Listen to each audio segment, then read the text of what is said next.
Right now, I think there is a huge need for more Western consciousness in the form of action, direct action. C'est une question de dignité aujourd'hui de briser le siège de Gaza. I was involved with the Free Gaza mission in August the 23rd this year. We took a boat from Cyprus to Gaza. It was the first boat in 41 years to arrive. 46 foreigners were going to be coming to Palestine for the first time in 41 years without being humiliated by Israeli soldiers. When we saw the coast of Gaza, it's an incredible experience. Small boats with maybe 50 people on, and then medium-sized boats with 100 people on that looked like they were going to sink, and then children throwing themselves into the sea, swimming towards the boats, going, "Thank you, welcome to Gaza, welcome to Gaza." And then we get close to the port and we saw maybe 20,000 people waving, standing there. They were like this and we were like this. And then lots of cheering and joy. It was like, it's like entering Paris in 1944. It felt like bringing liberty. I'm an ex-U.S. Marine. I served in the first Gulf War. Like many Americans, I grew up with the belief that the U.S. was the greatest nation in the world, and I was silly enough and stupid enough to join the Marine Corps thinking that that's what we were doing, trying to make the world a better place. After I left the Marine Corps, I started to really realize that America, in fact, was involved in things that no moral person could ever approve of, and the further I got into that understanding, the more compelled I felt to renounce my U.S. citizenship. I've been out since 2001, and since that time I initiated the Human Shield Action to Iraq, and recently I was involved in the Free Gaza campaign, which took us to Gaza on 2 boats. Arrival in Gaza was pure euphoria, overwhelming joy. Most of the Palestinians, I think, along with most of the Western people who knew about our project, didn't think we would succeed. But it's not enough. It's only a first step. And there have been 2 subsequent boat journeys to Gaza as part of the Free Gaza movement, and both have been successful. This proves that we have the capacity to help relieve some of the pressure that the Palestinian people are living under in Gaza.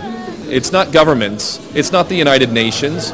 What has the United Nations done for Palestinians? If anything, the United Nations has collaborated in the formation of Israel and sat by while ethnic cleansing took place and dispossession of Palestinian land. And of course the British government was working hand in hand with the same Zionist entities that did this. This is historical fact, but it's not well known amongst many within Western population. But the truth is that if we sit and wait for our governments to do the right thing, we're never going to have any kind of justice in this world. And the United Nations has proven, quite frankly, that it's not willing to do what it was initially set up to do. So what do? Well, I would argue that we do direct action. A small group of people can actually do something significant.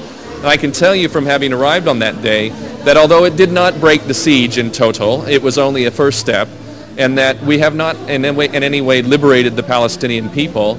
What we did do was provide a semblance of hope in a place where hope is very, very hard to find. Gaza is not a prison. A prison is where people go after due process of law, where they get 3 meals a day and the promise of medicine when they need it. For too long, the people of Gaza have not known when the gate will be open into Israel, if the gate into Rafah will be open. And as you've seen in the last month, they are being systematically starved by Israel. This is a genocide that is taking place, and we must find a way of reaching them that is not controlled by Israel. Israel is unsure how to react. These boats from Cyprus to Gaza go through international waters and then into Gazan waters. So therefore, the Israeli naval warships have no right to intervene. Coming from America, my nation is giving a huge amount, billions of dollars a year, to the Israeli government, which is using that money to kill Palestinians virtually every day. There is 1 boat going regularly between Cyprus and Gaza. It's with the Free Gaza movement. This is a very small boat, around 30 people on these boats. Human rights observers, Nobel Peace Prize winners, politicians who are forbidden from getting in on the Israeli Erez border. Rafah, the Egyptian border, is closed. So this boat has been going approximately once every 6 weeks since August. But what it isn't is a regular service to bring 250 people in at a time and take as many people who need aid and who have the right to travel as possible out to the rest of the world. So Aloha Palestine intends to create a passenger ferry service that will transport all paying customers who have legitimate documents, travel papers, visas, and it will have a humanitarian side whereby we're going to provide free travel for Palestinians who need urgent medical care outside of Gaza.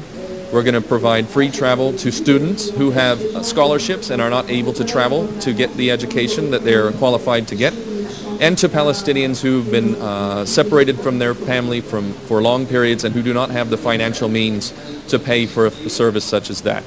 You know, the significance of sending boats regularly to Gaza cannot be understated. It can be seen as the moment when the world finally put sanctions on South Africa.